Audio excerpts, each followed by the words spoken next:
So you have a tender rate and you love overlanding. You have plans to do it big on the trace and some super glamping.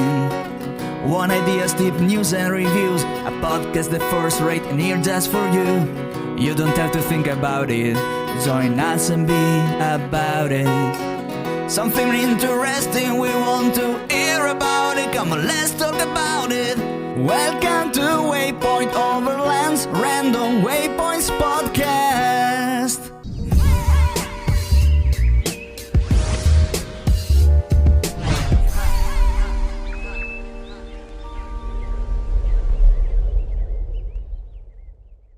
Sponsored by Midland, communication for every adventure.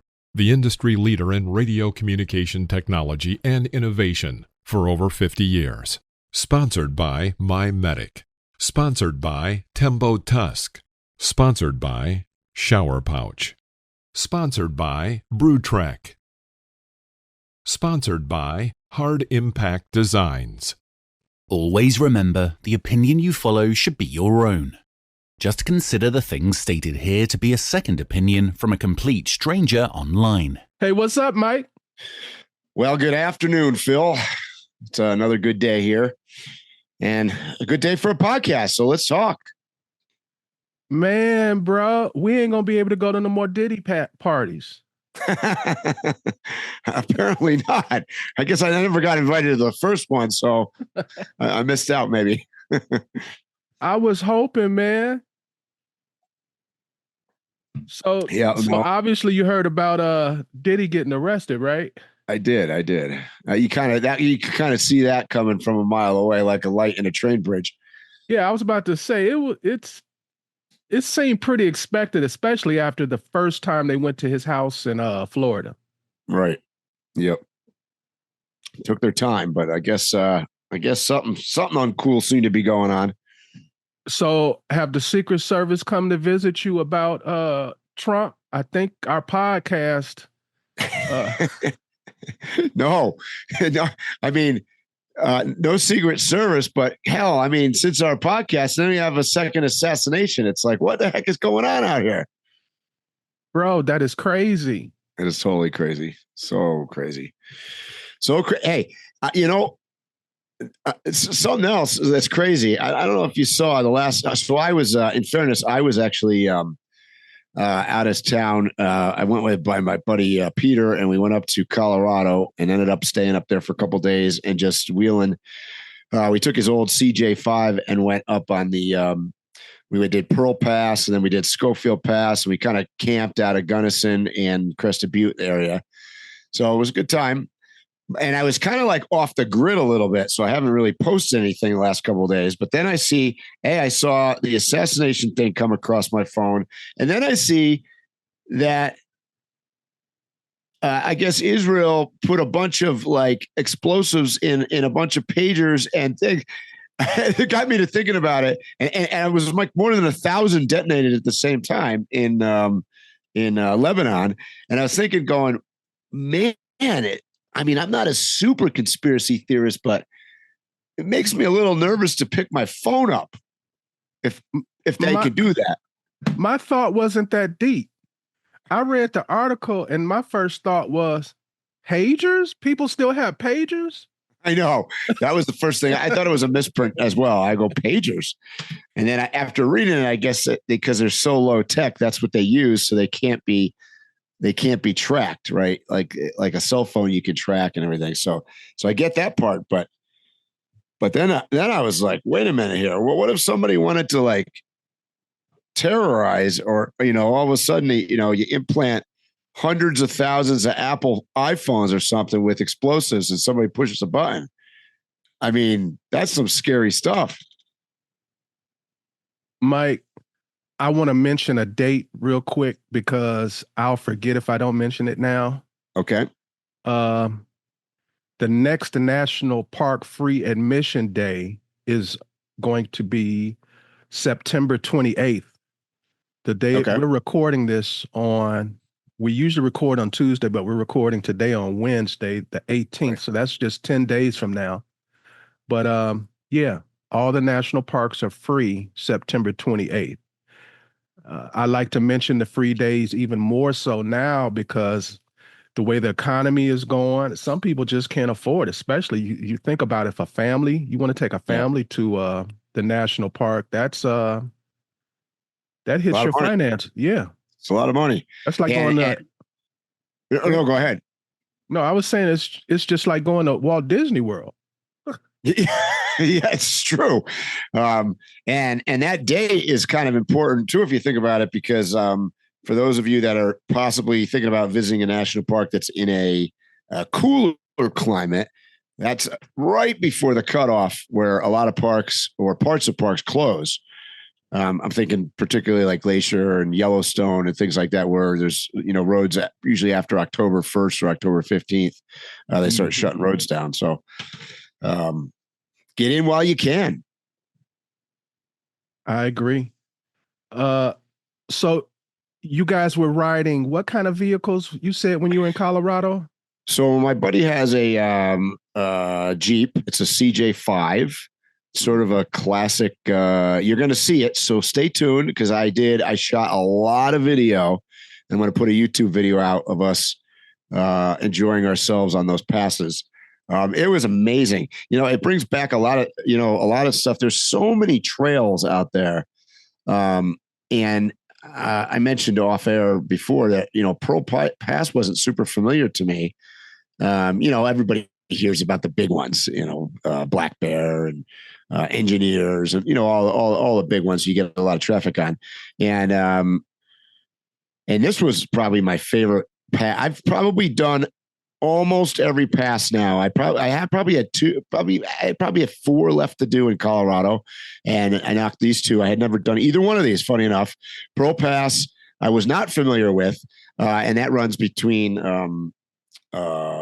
Crested Butte and Aspen.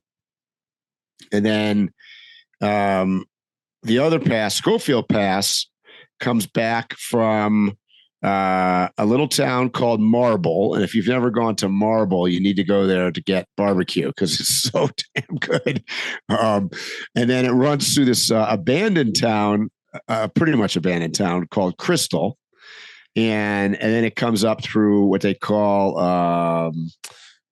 I'm gonna space it out here, and I can't remember the name of the area there. Devil's something, or no, I don't. Anyways, you're talking about the ghost town. Yeah, well, that's Crystal is the kind of the ghost town, but then that trail ended up Schofield comes down and comes in back into Crested Butte.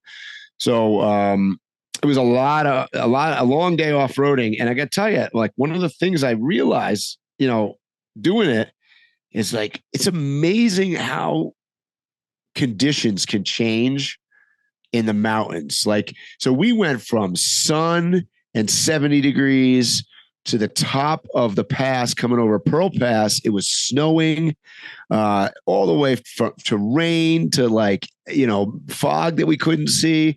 It was just crazy. So anyways, I did film that for YouTube. So I'll have a video coming out on that, but just such a beautiful area and so many, nobody in sight. I mean, we saw maybe 2 vehicles on Pearl Pass the entire time. And for those that are not familiar with that, it's a fairly long run. I want to say it was 32 miles maybe. So nobody out there. And at Schofield, I had never done. I had tried to do it with my Land Rover Defender 90, maybe, I don't know how many years ago that was, 15, 20 years ago. And I ran into some locals at the time, and they're like, "Oh no, don't do that." And by the way, that pass is fairly famous for being supposedly Colorado's deadliest pass. It's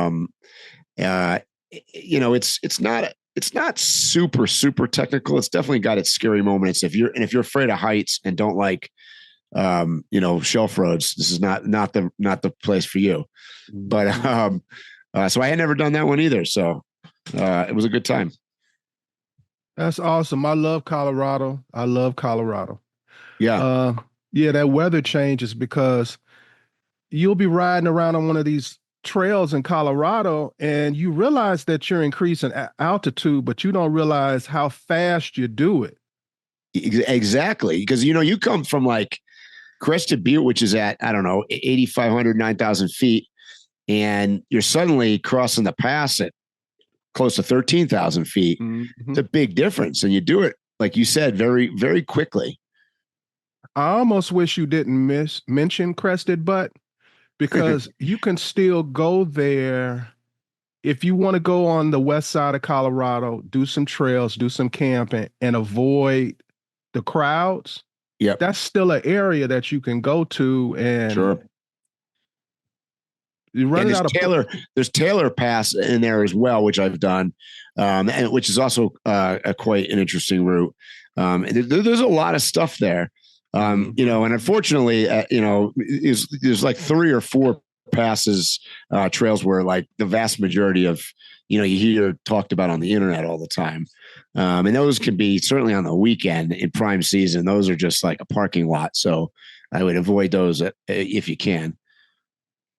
Mike, people who I grew up loving, idolizing, listening to their music, they're dropping like flies, man. Did you hear about Tito Jackson? I saw that. Dead at 70, man. I didn't even know was anything wrong with him or anything. That just came out of nowhere. I did not hear what was there a cause announced? I don't remember. Well, what I read, they didn't have a cause, and they were also mentioning that he hadn't had any medical issues. Right. This was all of a sudden. Yeah. So that's crazy. Seems like maybe we get to that age, all of a sudden I feel like people are dropping and retiring and it's like, yeah, it's interesting. Yeah. I grew up on the Jacksons. I grew up right when they first started. So basically my whole life that I've been listening to music, they existed. Yeah.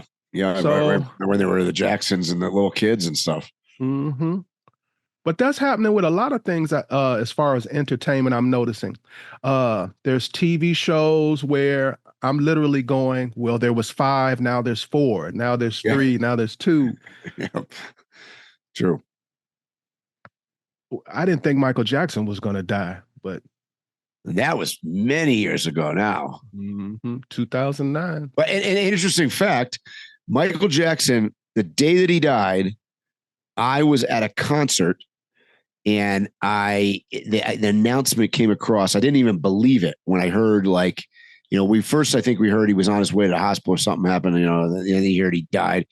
And I was at a Jimmy Buffett concert, who also is gone, which is surprising. So there's, I wouldn't have called that either. And he, was certainly not super old either. So it's, all right. What do we got to talk about this positive? Mike, I wanted to ask you a question. This is like totally, you're not ready for this one. This is coming from no. Okay. We've eaten at many restaurants together, and we often eat with a large group of people. We probably do that more than the average person. So I'm thinking you're the person to talk to about this. What rules do you have for yourself or advice for others paying the bill at a restaurant with a bunch of people? And before you answer that, for the audience, let them know I sent you a video. Yeah, it's pretty funny. Of a gentleman, he went to I think it was a birthday party, and there was a bunch of people. Birthday party for somebody that he didn't really know the group, right? Because I believe, was obviously to tag along or invited with his girlfriend, right? And it was one of her friends, I think. And so it was pretty kind of interesting video. So for the audience, maybe some of you have even watched this footage. He went to the party at a restaurant, and they were all ordering all kinds of food, and he kind of saw what was coming. So he went and paid his bill off, and then the other people were arguing over this $3,500 bill, and it was only about 10 of them. So it was both. This was an expensive restaurant, and they must have been getting like the most expensive stuff on the menu at this expensive restaurant, because that came out to about $350 a person. Right. Yeah. So with that said, what rules do you have for yourself or advice for others paying a bill at a restaurant with a bunch of people? Well, okay, so I can give you this from a couple angles. One, I was a restaurant owner. So my first thing that I would say is shame on this restaurant, to be totally honest with you, because according to the video anyways, they only took 2 forms of payment, meaning they were only willing to split the check 2 ways. Mm-hmm. I get it. Not acceptable. I mean, I'm a firm believer of customer and guest is always right. If the guests want to split it 372 ways, then that's what you do.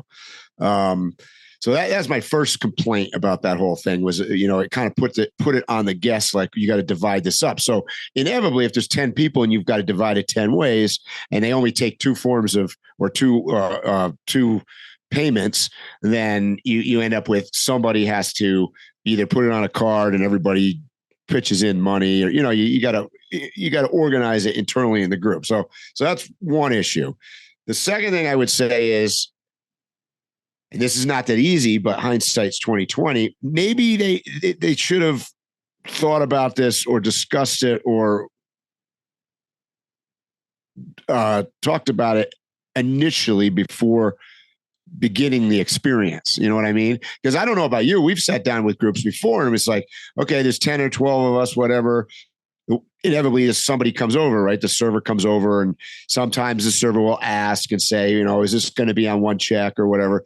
Or so that would initiate a discussion amongst the group of a dozen of us to say, hey, what does everybody want to do? How about we just all pitch, whatever. We make some decision. So at least then it's not, nobody's blindsided. And just me, I'm not cheap, and you're definitely not cheap either. Generally, I'd say a majority of the time when me and you are in a large group, it's either you or I who ends up taking the bill. So it's not like, we're trying to avoid bills. Right. But you want to avoid situations. Correct. And that's my point. My strategy is, and you can't always do it, but my strategy is I don't go with people who I think are cheap. I don't go with people who I think would do something like that. Right. That's a good point. So that's the first thing. But you can be with a group and you don't know everybody. So it happens. And when that happens, when the bill comes, I don't talk or nothing. Let's say my part of the bill is $20. I put $40 on the table and I'm done. Right. Yeah. Which, by the way, in this video, the gentleman that, he had to use the restroom. So he went by which I've done before myself, went by the server station or the bar or whatever and was like, hey, I just want to take care of my bill. I'm here with my girl, this is our stuff, blah, blah, blah, and close out his tab. So in effect, he kind of did the same thing you did, Phil, or it would be just like you throw your $40 down. And so he was not in the wrong, to be honest. He took care of his bill and, left everybody else squabbling over, what they did. And, I agree. I think that was for me, it looked like a situation where it was a bunch of, I don't know, maybe somebody expected somebody else to pay it, and that's why they ran the bill up. I don't know, but generally, I find when I go in a group, I like to, obviously we like to go out. We like to go out as groups. We do this at Overland Expo and whatever. We usually know the people. To me, I'm not that. I don't get hung up on it. Usually, if it's like 10 people, we just divide the bill by 10 ways and call it a day. As simple as that. But how often does that even happen? Somebody usually in our group, it's a fight for who's going to pay the bill. People or that. Yeah. And that's yeah, exactly. That's true too. So I thought that was very interesting. And there was also a dating dynamic in the video that we were watching. men are under a lot of pressure in these types of situations to just kind of foot the bill for things that they weren't expecting. Yep. Yep. Right. Because I saw at the end of the video, the girlfriend was upset that, he didn't handle it the right way. See, that's why I love my wife. My wife would have spoken up for me and be like, my man, take care of me, not you. Right. End of story. Right. Yep. Well, I saw that, Mike, and I also thought about etiquette. We're going to bring this to overlanding. Nomad etiquette in dating and chivalry. There seems to be a large population of women who are solo traveling these days, and many of them, they boast of their independence, self-reliance, their strength and accountability. But I've seen quite a few instances where men were scolded for assisting or even offering assistance to a woman like that. I'm sure you've seen that where, and I'm talking about like in the overland nomadic community. She's got her own rig, she does her own thing, she's independent, and you just try to be helpful, and you get scolded as a man for helping her. It could be for many different reasons. Maybe she's just got like a feminist type thing about her. Maybe she feels like it's insulting to her, like, you don't think I can do it, and stuff like that. And lots of times I've seen when men give advice or instruction, sometimes it's taken as an insult, where he's not being condescending, or he doesn't think he's being condescending, but what he says goes in one ear and out the other because she's taking it as an insult that he's trying to instruct her. Mm-hmm. I'll take it a step farther and tell you that it's not even a sex thing. I've seen that happen reverse. I've seen it happen between men. And I know you're going somewhere with this, but I'm going to follow up because I had an incident this weekend that I want to talk about etiquette, actually. Well, that's what we're going to talk about, because my question to you is, so we've discussed that a lot of these women they're an anomaly. They're very independent, extremely independent. They've been traveling on their own. These are women who have strong personalities. And like I said, it's a touchy subject, helping them, assisting them, giving instruction or anything like that. So what is the etiquette for dating a fellow nomad? Oh boy, that's a loaded question. I don't know. If I knew that, I might have a co-pilot on board. That's a great question, Phil. I mean, I don't know what the etiquette is. I think by definition, what you just said, the nomad community, the overlanders, are very independent. Whether you're a female or a male, everybody is independent to some extent. And this, by the way, is a challenge because, and you see it sometimes. We've seen this at Overland Expo, because we always joke that Overland Expo is an enigma in a sense, because here's a bunch of solo people that like to be in the woods by themselves, not being disturbed by anybody. But now we're all thrown into a big group of people hanging out in a very tight space. And it's an oddity, right? Mm-hmm. And that brings up challenges, even in a public event like that. So the etiquette that's an interesting, wow, I don't even know where to begin with this, because I got this thing on my mind, because all of this. Let me ask you an easier question then. Okay. Is there, in your assessment, is there a different power dynamic in general dating nomadic women? I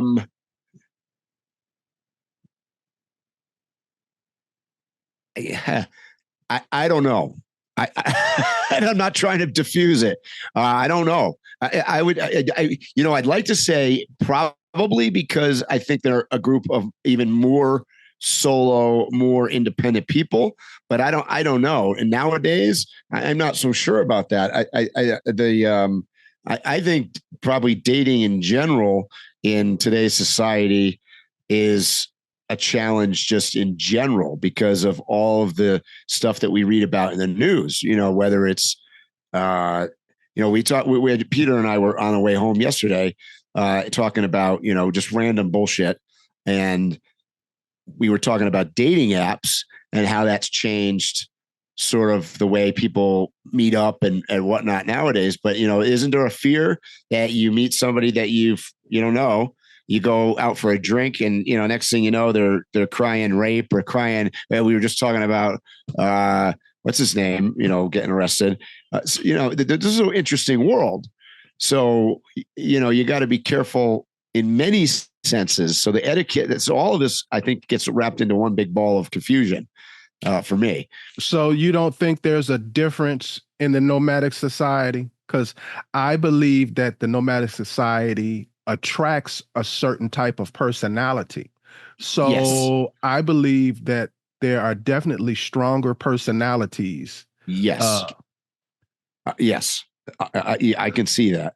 So I mean, it's not the only group of people that's true of, but I agree. I agree.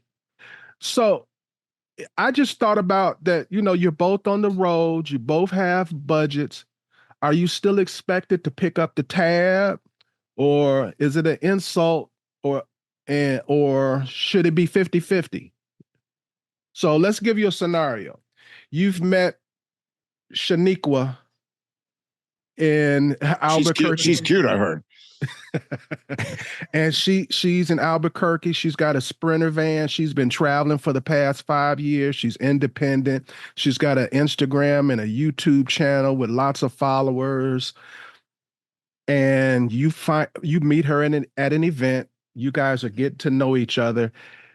Come to find out that the next 3 stops on your journey are pretty much identical to the next 3 stops as hers. So you guys are like, hey, let's try this thing out. Let's head toward the East Coast together.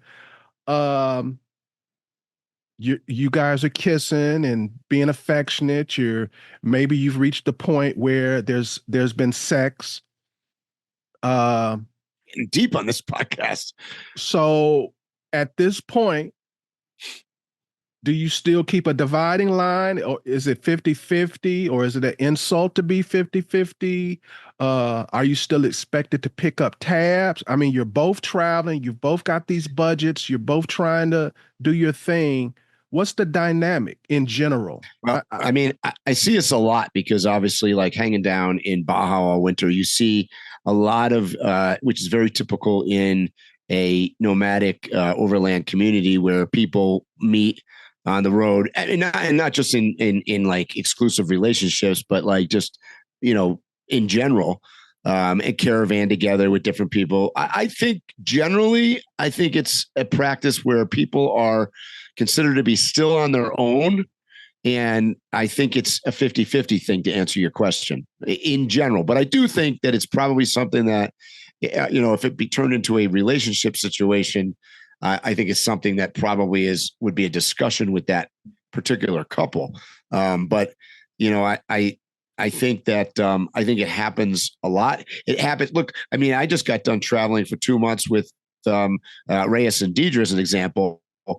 Obviously, we're not a couple there, but like we're both on the road independently from a standpoint of if we weren't together. I look at it this way: if we weren't together, we would be on our own anyways, right? Mm-hmm. So I'd still have to. If I went out to eat, I'd pay, and if I bought beer, I'd buy my beer, and whatever. So I think that is typically what it's looked at in the dating scene on the road as well. And that may play to what you're thinking in your head, where there's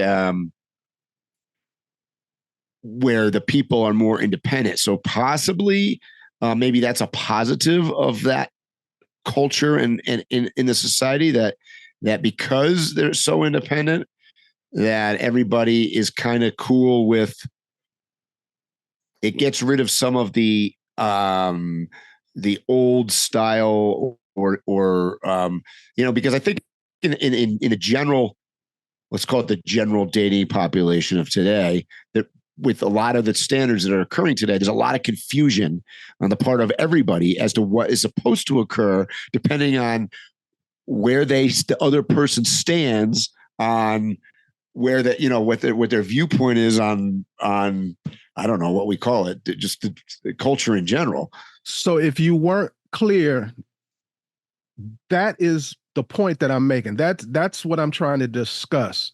How do you deal with traditional values, traditional ways of dating, the desire for men and women to basically have traditional relationships, yet there's this modern thing, there's this feminist thing that keeps it from running smoothly. So and maybe that's what I guess what I'm trying to say is, maybe the overland nomad community is more advanced than your general society, in a sense that because they're independent, they're over that. We're not running with the same stereotypes because we are all a little different in the first place. Okay, I'm not going to let this be a nice lovey-dovey conversation we're having.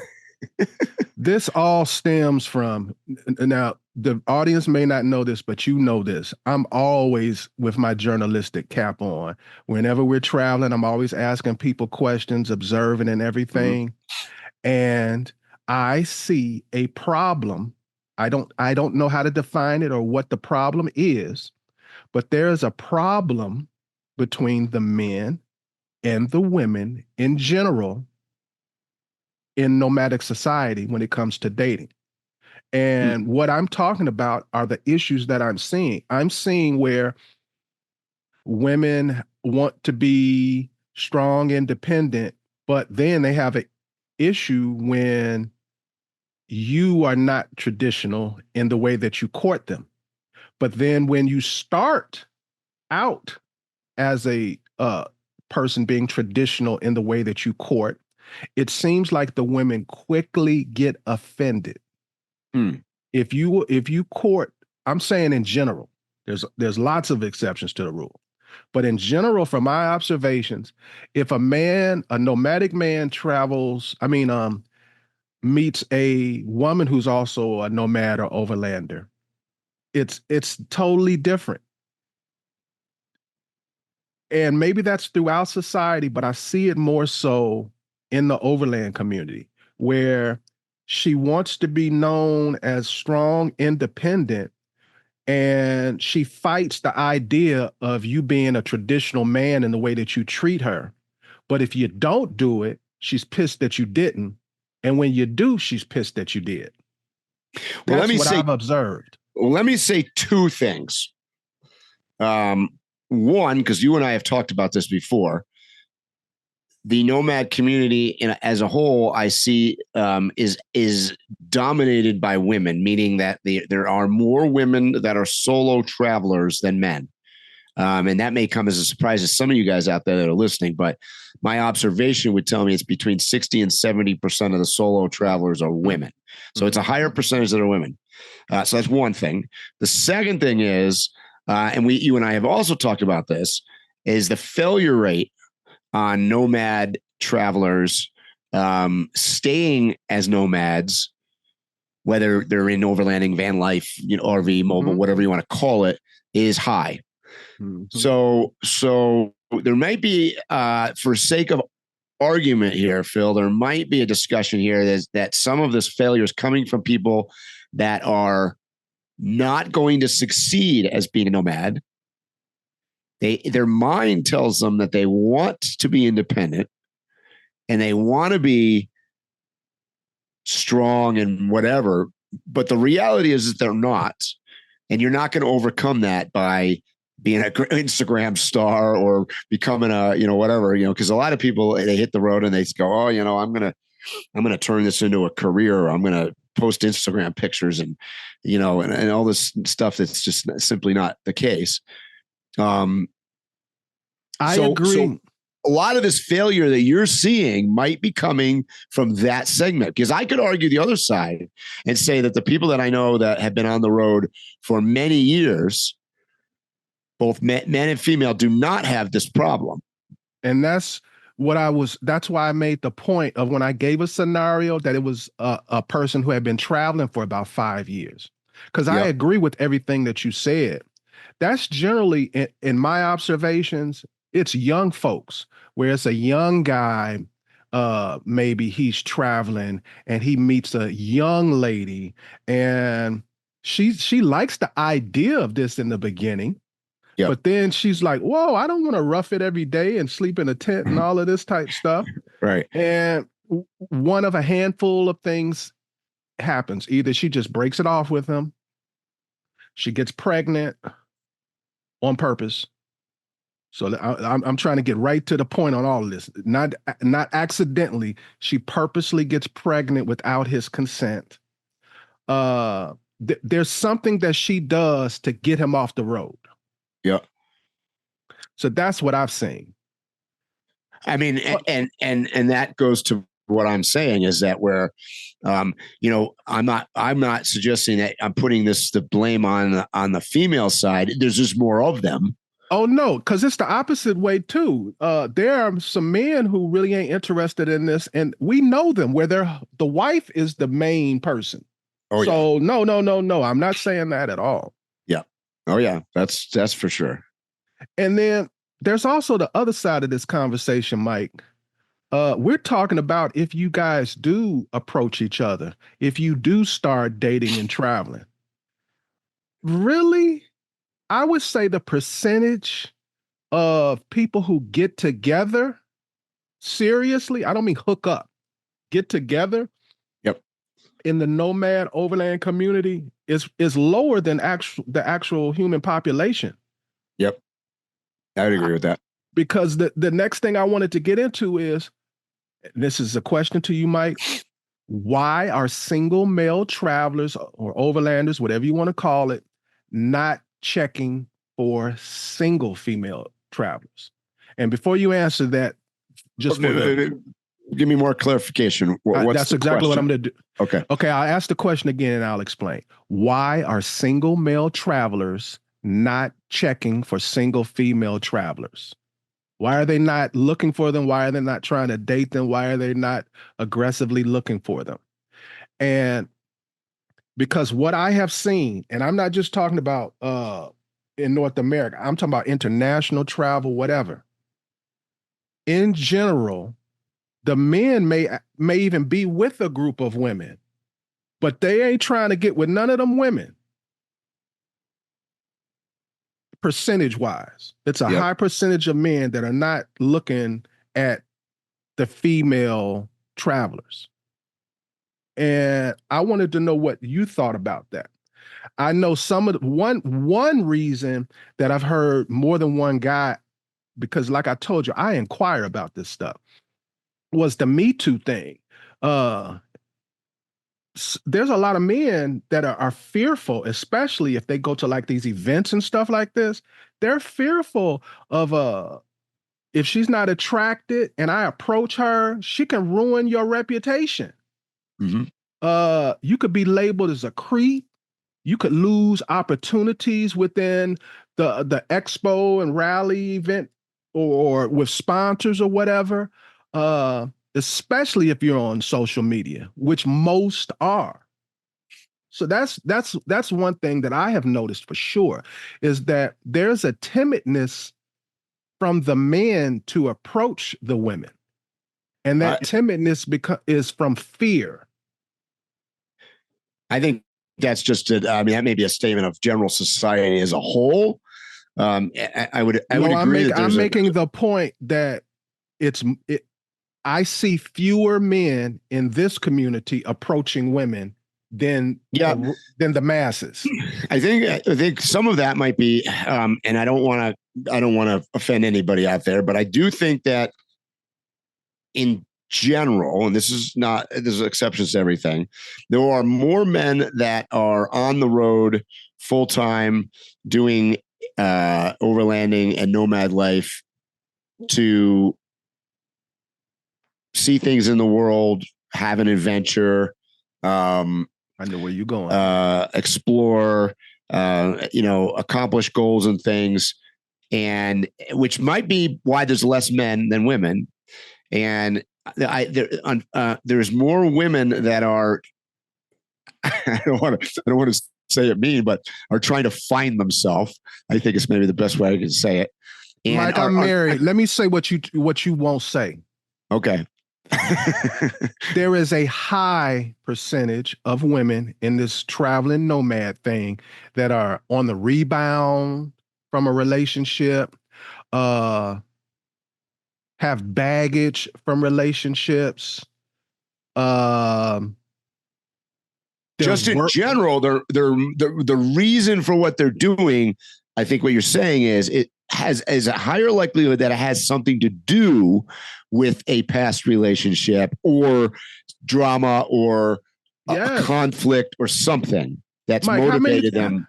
Yeah. How many times have you been sitting around a fire talking to a single lady, just having a general conversation, and she's telling you about herself, and somewhere along the way she's like, yeah, so I got divorced, or yeah, my boyfriend broke up with me, and that's part of the story as to why they're traveling. Yes. I don't hear that connection too much with men. It was, I wanted to do this. Right. And that's what I'm saying. So I do think that factors into this, which, by the way, is why there's probably more women traveling solo on the road, because let's face it, we're all having challenges across this broad spectrum of everybody has issues. You know, we've all had relationship things and other stuff that's going on.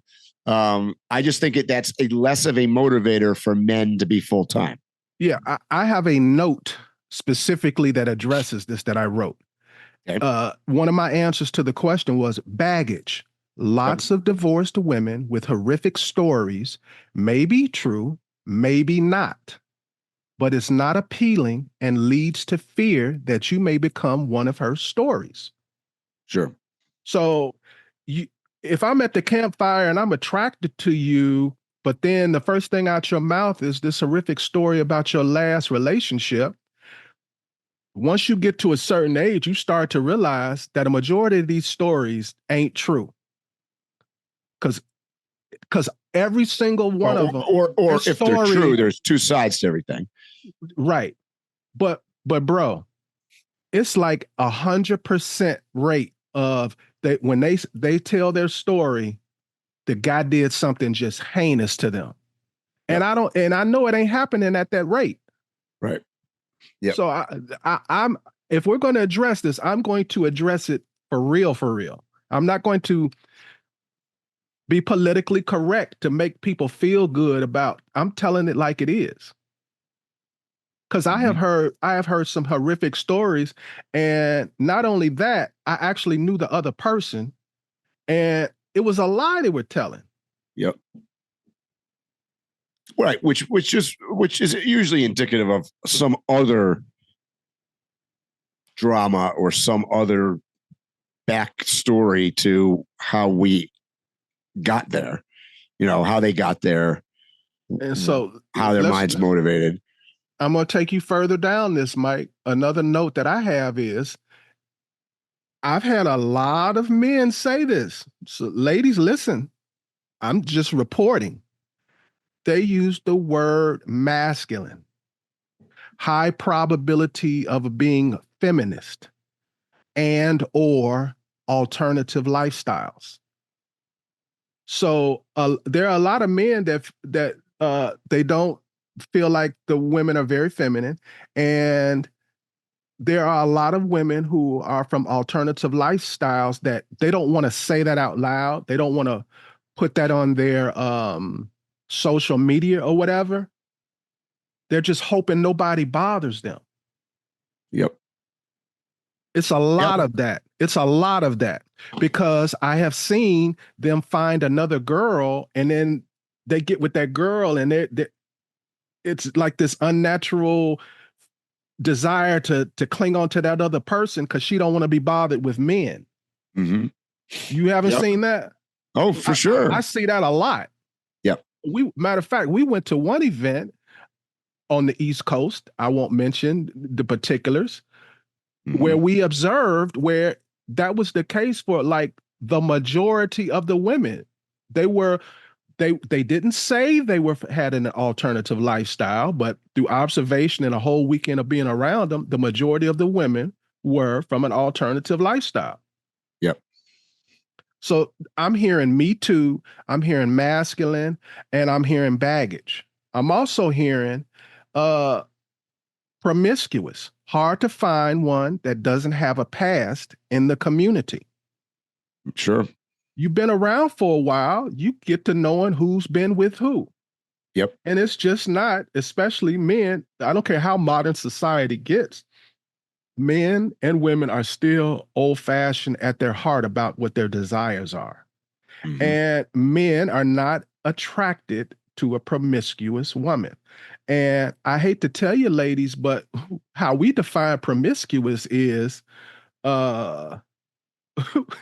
we're almost like a third world. You've been with two guys, you promiscuous to us. I'm being funny now.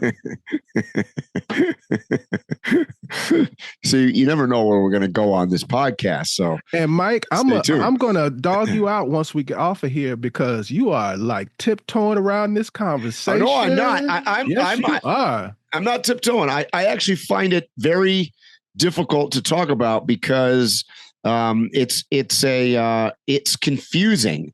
It's a very confusing thing. I see all sides of this. What you're bringing up 100% exists.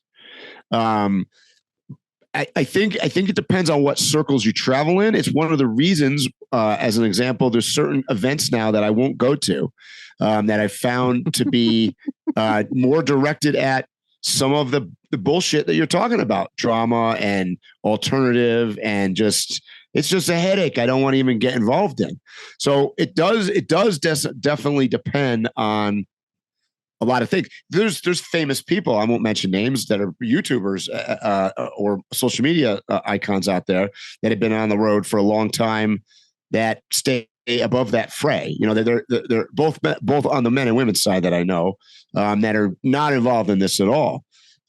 So, you know, it depends. I see a lot of different stuff, and you know, a lot of this has to do with what you're talking about. Unfortunately, also has to do with a deeper thing, which is just our struggle in today's society with, you know, what I'm going to call just confusion, bit focus on bullshit. Not to get into politics at all, but, you know, I sit here, listen to my Montana radio station, and they're advertising against John Tester, who's running for the Senate on the Democratic side in Montana. And, you know, he supported a bill allowing men to play on women's sports teams. And he supported a bill about, you know, blah, blah, blah, all this stuff. And it's like, you know, common sense would tell you, oh, I don't know. See, I think I'm common sense. Common sense would tell you that's completely ridiculous. But we're having this conversation. So clearly somebody doesn't think it's ridiculous. Somebody thinks, oh, yeah, why not have a guy on a women's team? You know, so, I mean, this translates into the van life, overland, nomad community the same way. So here's my last observation that I wrote down about why are single male travelers not checking for single females. Okay.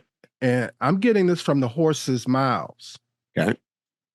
Local women almost universally, this is a quote.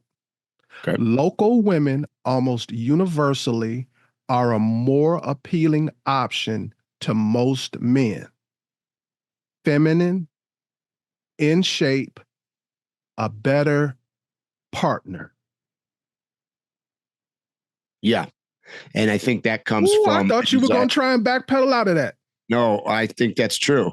I think that some of that comes from a stability and a balance standpoint that I'm going to offend everybody, including myself right now. I think there's something... The truth is offensive. Be truthful. Well, I think there's something about people that are full-time nomads that they're tweaked, that there's something not quite right. And the alternative is, if I'm a guy and I see a woman that is local, that's stable, that has a house, that has, you know, a more, quote, traditional lifestyle, that's more attractive than somebody that's flying by the seat of their pants in the back of a van. So, yeah, I know, I agree with you on that one. I think that there's some truth to that. And it's in a mind, it's maybe that's self-preservation, but there's some of that is it's looking for a balance. You already live a life of transient adventure, let's call it.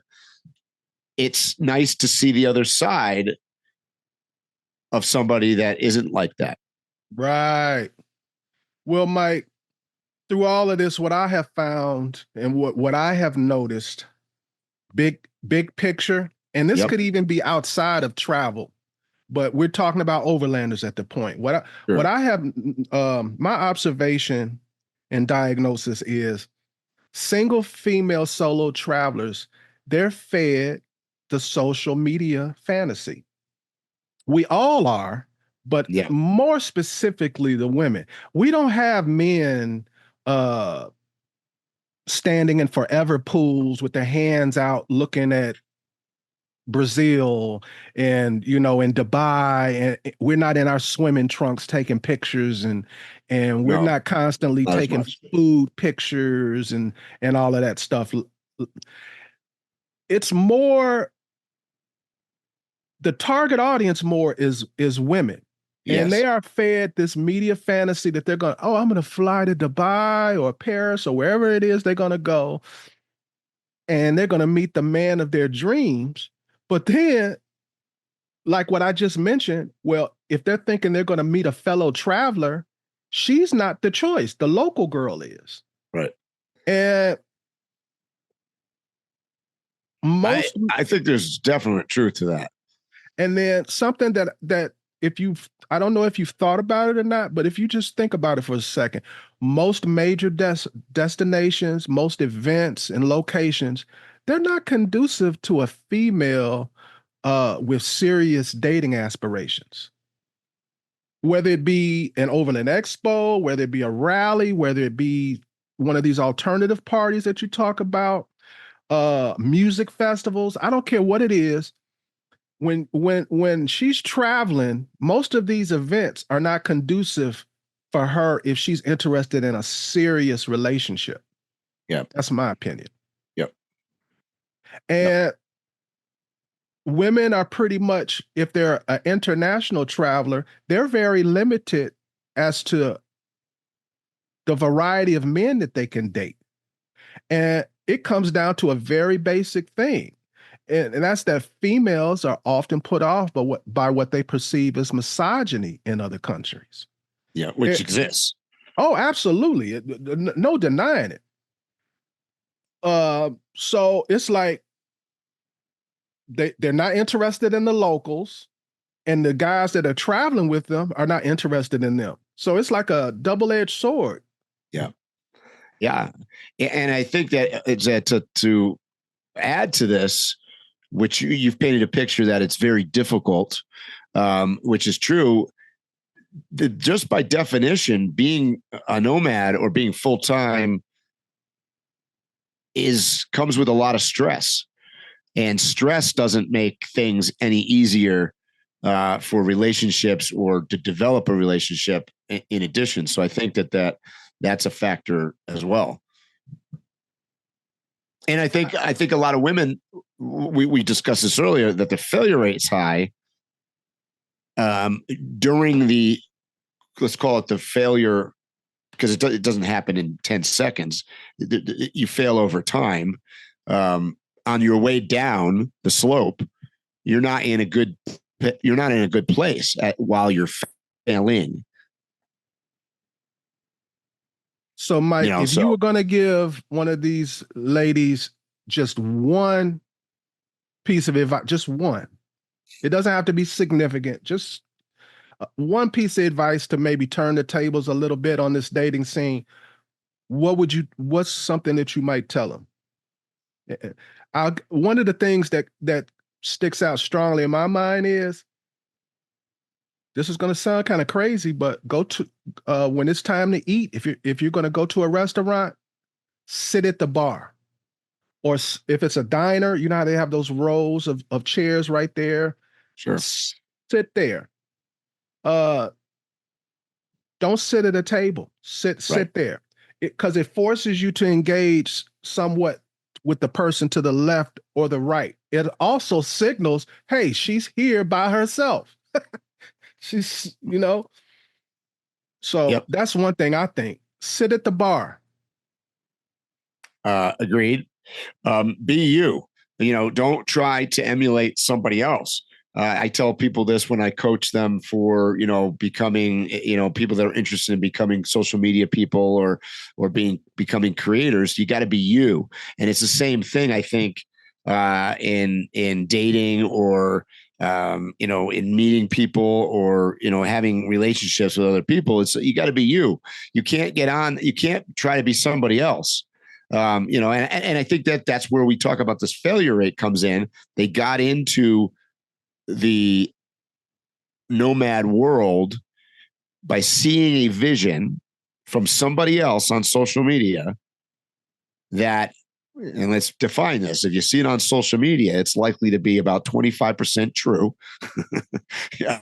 At most, because we're not going to show you the crappy picture of the elephant taking a poop. We're going to show them, in front of a nice tree, and we're going to paint a nice picture. So they got into it for those reasons, and then on top of it, they want to be like what they saw instead of being them, and that's where the failure starts. By the way. The failure starts when you get into something to be like something else. So we're making it sound like being single and dating is such a woe is me thing in the nomad community. But families have issues too, Mike. And I would like to address that side of the coin also with you. It's going to give me a moment because I got to pull these two things together. There's two things opposite of each other that are converging. One, Amazon just announced that they're requiring their workers to come back to work and work in the office 5 days a week. Yep. I don't think the world realizes how many people will be going back to work. Amazon has a lot of employees that fall under this edict. Yeah.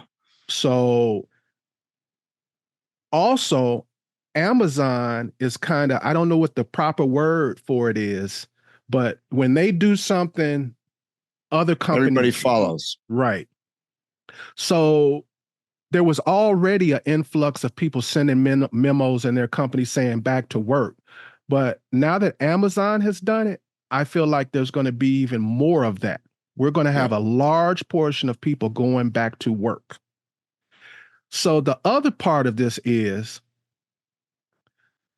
the national average monthly cost for daycare in 2023, and let me repeat that, the average monthly cost for daycare in 2023 was $1,300 with an expected increase of 18% this year. Now, that's just the average, bro. So basically, if you're not, $1,300 gets you a babysitter in a room. Right. Put your baby in for 8 hours a day. If you're really looking to have some real decent daycare, you can double and triple that price per month. Sure. The point that I'm getting is that there was already a start where there were a lot of families deciding, you know what, let's work from the road and have our kids homeschool. I don't have to pay for the education, transportation, and I don't have to pay for childcare. Well, with this influx of people having to go back to work, that goes right against this new movement for mobile life and saving money like daycare and stuff like that. So how do you think this is going to work out? Wow. So, I mean, I know a lot of people that are in this kind of scenario where they're working remotely from the road and being asked to go back to work. So I think there's a lot of things that are going to happen. One, you're going to see less people on the road. I think a lot of them are going to have to give up their van or truck and go back to work. They're not going to have a choice. They have to have an income. The other side of that token is some of them are going to try to transition to a different job or something. And I have, and you want to stick to the family side of this thing. There's I have a lot of concerns with this. Unfortunately, I say unfortunately, I know a lot of people that travel with children on the road and or homeschool them. And I think we're running into a moment of reckoning, if you will, that there's a lot of people that are not going to be. I'm not taking away some of their incredible experiences that they have, but they're not going to be as well socialized and possibly not as well educated because of this. Well, bro, I try not to pull no punches. I've met a lot of these kids, and they're weirdos. I happen to, I'm not going to mention names, but I know a couple who has several kids and attractive kids, but when you talk to them, they're weirdos. Yeah. And it's because they spent their whole life on the road. Well, hey, I mean, I'm not going to lie. You and I both know we've met some people at Overland Expo, kids, in and around my truck that are just weirdo is a nice word. Yeah, there's definitely issues with that. So, is the drive to get people back into the office, is that going to create more of this? I don't know. The problem is that right, wrong, or indifferent, or as much as we want to say it, there is a certain amount of jobs. And when I say job, I mean there is a certain amount of positions available in the United States, just call it, that you can make enough money to survive without being in an office. That's a set number. Yes. It's not likely to be going up or down. It's a set number. Oh, no, it's going down. It could be going down. Yes. For asking people to come back in. But what I'm saying is it's a set number of jobs that absolutely can be done on the road. Like, look, you can't be an auto mechanic or, there's a bunch of jobs that unlikely that you can do remotely. So there's a finite number there. And, if people are going to resist about going back to an office-based job, there's only so many that are not office-based that you're going to fight for. Eventually, you're going to have a bunch of people that don't have a job or are homeless or don't have enough money. And that's exactly where I was headed with this. That's what I see. I see a big problem coming very soon. And even those who are able to make the transition of getting off the road and moving back into a house and working at a brick and mortar, establishment, the economy of it is going to be rough. If you haven't had to pay for childcare, if you haven't had to pay for all of these things that you normally pay for living in a house, and now all of it, your salary has literally decreased. Sure. Clothing to work in an office, the fuel to get back and forth to the office, food, because likely that, your food probably goes up because you're going to be probably eating at something local to your office more often than you would be if you were at home. I mean, there's so many factors involved in it. That you just described the one of the two main reasons why they want you back to work. There is a whole economy surrounding that supports you going to work. Absolutely. When I drive into Seattle, it's like a ghost town. I remember when those buildings were full and there was new restaurants popping up every week because they needed another restaurant to feed all of these people at lunchtime. Yep. Yeah. Yep. Convenience stores, restaurants, gas stations, laundry facilities, nail salons, you name it, all of that is affected. Bars, restaurants, clothes. I just read an article this morning about Twitter X moving out of outside of San Francisco or wherever, because they're getting out of California, they move their headquarters to Texas or wherever. And we've talked about Elon Musk and his oddities and his businesses, but there you go. And the article was interviewing restaurants and stuff, and they're all down by 30% in that area now because those employees are no longer there. So it doesn't just affect that business. There are a bunch of people who are literally going to have to go to the store and buy a week's worth of decent clothes. Yep. Because I know a bunch of these people. I know you've seen people literally working in their vehicle. They got on sweats doing a Zoom call. Oh, sure. Now when they show up, they might put a nice shirt on and they're wearing their underwear underneath the camera. Right. Oh, yeah. Yeah. So you got some people are literally going to have to buy a wardrobe. Yep. So, Makeup, yes. Haircuts. And we talk about the economy a lot on this podcast. Where does this go from here from in the overland world? We've talked about the overland community as a whole. The economy is fairly poor right now. Price of vehicles has plummeted. I saw motorcycles that they're trying to get rid of, brand new ones from 2023, 2024. Because the 2025s are coming out. They're running, make us the best offer you can. I just heard this advertisement on the radio. You've got stuff like that going on, rooftop tents, trailers. I don't care what it is in the overland world. It's hard to sell shit right now. And the question is if you take more people out of this or send them back to the office, which gives them less disposable income. I can only see the market in the overland world getting worse, not better. I agree. Including, by the way, attendance. Now, I don't know. We didn't talk about it on the podcast today. I don't know if you've been in contact with anybody. This past weekend was the Overland Americas event in Oklahoma. I did not hear too much out of that. I don't know if it was a success, not a success, whatever. But including events like that or Overland Expo, where you're charging $400 a ticket or whatever the stuff is, I don't see that going up. I can have a ball with $400.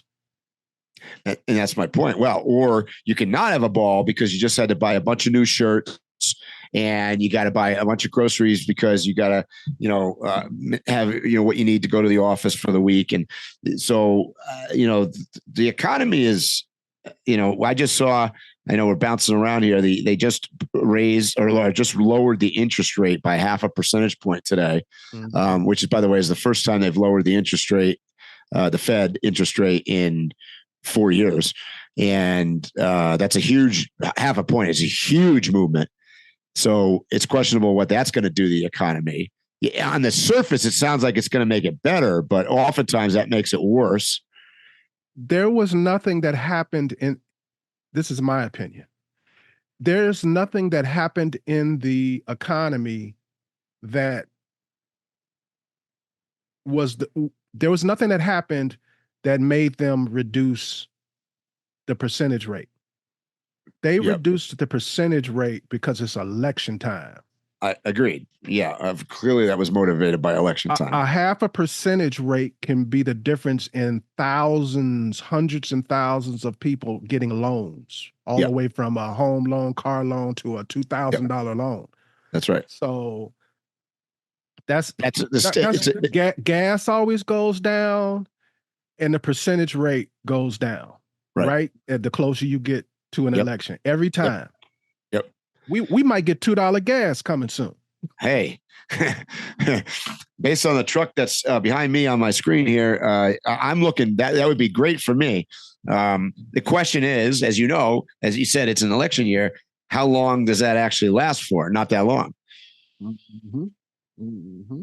The only time I saw in recent history, I'm talking maybe the last 20 years, the only time I saw gas prices consistently stay lower, I won't say low because they weren't low, they were lower, was when Trump was in office. Yep. Especially if you got away from the West Coast. Yeah, and in general, that is a policy of less regulation often that creates that. So that's what motivates that. Yeah. So, Mike, you almost said it like you feel kind of guilty talking about the economy so much, but I would say the economy is the most important portion of overlanding and nomadic travel. If you can't figure out a way to get your finances right, if you don't have the money, if you can't afford it, you can't do it. That's right. So it's a combination of the actual doing of it, which we started at the top of the podcast talking about the national parks having freebie day, all the way to the vehicle and the equipment that you need and the time off and what it's going to cost you to buy lunch and gas and whatnot to go on your adventure and possibly pay for your whole family and kids and everything. So, and there's so many butterfly effects and onion layers to this.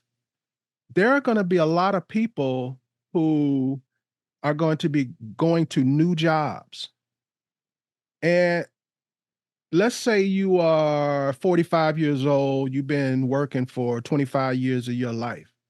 It's a hell of a thing to start a new job and only have 2 weeks of vacation for the whole year. Yep. And by the way, while you're talking about new jobs, this is like my feeling on the unemployment rate, which means absolutely dick if you actually understand what it means, because being employed does not mean that you have enough money to live or to survive. The unemployment rate is an imaginary bullshit number that doesn't mean anything.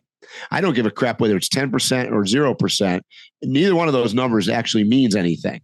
What actually means is what rate of employment do people have that actually have enough money to survive at a substantial level where they have free time and money to do other things outside of just working 24 hours a day and going to bed and getting up and doing it again. So that's a real unemployment rate. And what is that? And we as consumers, we don't support ours. For instance, like in the knife community, to get an American-made knife these days, it costs maybe 5 to 10 times more in price than if you were to get a Chinese knife. Yep. And I've seen We're going to have an entire podcast on China. On different forums talking about they could lower the prices. Guess what? A company like, let's say, Benchmade, they could lower their prices. They could take that $400 knife and sell it for $200. But guess what? The guys that work at Benchmade, they go to work for 8 hours and they go home. They're not going to a second or a third job. Right. If we want to actually not just have jobs in America, but living wages, right, it requires higher prices. Right. And it requires us to bite the bullet and say, hey, you know what? I'm going to buy American made. Right. Or be forced into it. Yeah. I mean, for sure. So hopefully everybody is in a much better frame of mind now because they know that the economy is going to get worse. They're not going to be able to date on the road. And and what else do we talk about today? Mike, I really held back on the dating thing because I could see you were like, oh boy. No, it's just, it is what it is. It's one of those, hey, maybe I'm in an oh boy day today. After last week's 2-hour political podcast, we're trying to, lighten it up. So I have a weird vibe about last week's podcast, Mike. Okay. Everybody had something positive to say. And I don't know if that's good. I got a lot as well. So I guess we covered it. We covered it good. Which, hey, let's be fair. The news doesn't cover anything good. So, it's all skewed and bullshit. So, hey, maybe we just gave it to them without the bullshit. Mike, you got anything else to say? No, I got a lot of things to say on next week's podcast. But for today, I'm good. All right. So let's end it there. Hey, guys, you know what I'm going to say. Stay safe, tread lightly, and hopefully we'll see you here on the trail soon. You have been listening to Waypoint Overland's Random Waypoints. Like, subscribe, and stay tuned for more.